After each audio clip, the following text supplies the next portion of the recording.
Hi everybody, I usually stick with computer science in my videos, and don't worry, there's another video coming tomorrow, but I just wanted to say something. So I grew up in a town that was almost 100% white. I grew up learning about racism in school. I grew up talking about it in my family. I knew it was wrong. I knew my parents knew it was wrong. But I also remember as a kid really feeling like racism was something that we had largely beaten, something that we had moved past. I honestly never thought that today I would be talking to my kids about racism that's happening today. But I am.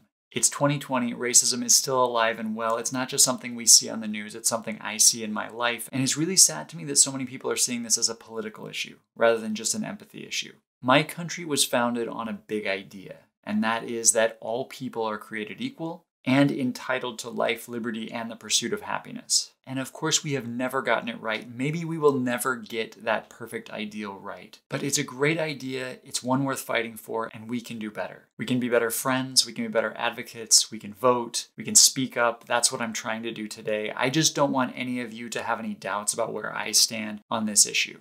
Because I want to live in a world where we spend more time learning from history and less time repeating it. Thanks to everyone that's speaking up, that's protesting, that's out there trying to make this world a better place for my kids and your kids. Thanks for all you do, and I'll see you later.